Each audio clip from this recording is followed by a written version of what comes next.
This happened since yesterday. 24 hours. We were behind in Georgia. Now we're ahead, and we're going to win that state. 24 hours ago, we were behind in Pennsylvania, and we are going to win Pennsylvania. And now we're ahead, but we're winning in Arizona, we're winning in Nevada, and in fact, our lead just doubled in Nevada. We're on track to over 300 electoral college votes. And look at the national numbers. We're going to win this race with a clear majority of the nation behind us. We've gotten over 74 million votes. Let me repeat that, 74 million votes. That's more than any presidential ticket has ever gotten in the history of the United States of America. And our vote total is still growing. We're beating Donald Trump by over 4 million votes. And that's a margin that's still growing as well. One of the things I'm especially proud of is how well we've done across America. And we're going to be the first Democrat to win in Arizona in 24 years. We're going to be the first Democrat to win Georgia in 28 years. And we've rebuilt the blue wall in the middle of the country that crumbled just 4 years ago. Pennsylvania, Michigan, Wisconsin, the heartland of this nation. I know watching these vote tallies on TV moves very slow, and as slow as it goes, it can be numbing. But never forget, the tallies aren't just numbers. They represent votes and voters, men and women who exercise their fundamental right to have their voice heard. And what's becoming clear each hour is that record number of Americans of all races, faiths, religions chose change over more of the same. They've given us a mandate for action on COVID, the economy, climate change, systemic racism. They made it clear they want the country to come together, not continue to pull apart. The people spoke, more than 74 million Americans, and they spoke loudly for our ticket. But while we're waiting for the final results, I want people to know we're not waiting to get the work done and start the process. Yesterday, Senator Harris and I held meetings with groups of experts on public health and the economic crisis this country is facing. The pandemic, as you also know, is getting more worrisome all across the country. Daily cases are skyrocketing, and it's now believed that we could see as many as 200,000 cases in a single day. The death toll is approaching 240,000 lives lost to this virus. That's 240,000 empty chairs, kitchen tables, and dining room tables all across America.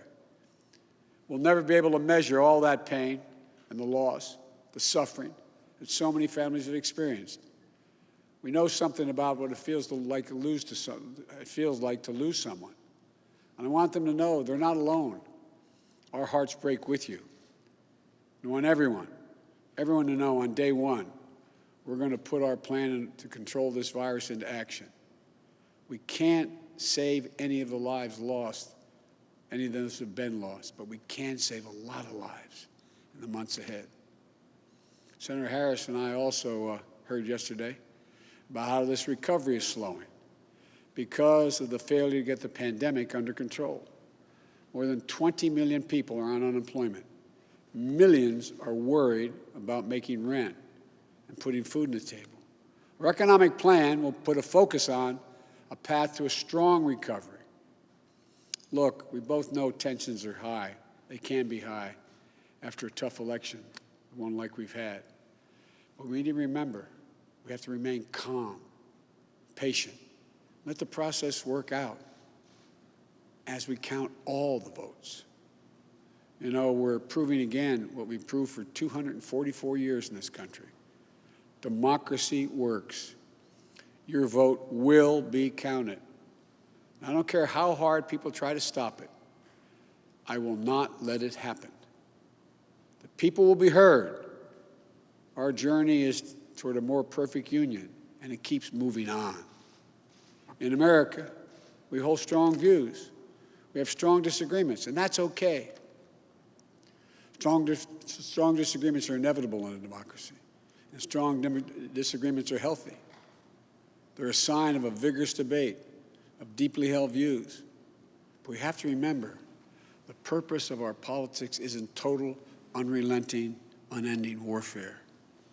No, the purpose of our politics, the work of the nation, isn't to fan the flames of conflict, but to solve problems, to guarantee justice, to give everybody a fair shot, and to improve the lives of our people. We may be opponents, but we're not enemies. We're Americans. No matter who you voted for, I'm certain of one thing. The vast majority of almost 150 million Americans who voted, they want to get the vitriol out of our politics. We're certainly not going to agree on a lot of issues, but at least we can agree to be civil with one another. We have to put the anger and the demonization behind us. It's time for us to come together as a nation to heal. It's not going to be easy, but we have to try. My responsibility as president will be to represent the whole nation. And I want you to know that I'll work as hard for those who voted against me as those who voted for me. That's the job. That's the job. It's called the duty of care for all Americans. We have serious problems to deal with, from COVID to the economy to racial justice to climate change. We don't have any more time to waste on partisan warfare. You know, and more than that, we have such an incredible opportunity to build the future we want for our kids and our grandkids. I've said many, many times, I've never been more optimistic about the future of this nation. There is no reason we can't own the 21st century. We just need to remember who we are. This is the United States of America. And there's never been anything we've been unable to do, unable to accomplish when we've done it together. I hope to be talking to you tomorrow. I want to thank you all, and may God bless you, and may God protect our troops. Good night.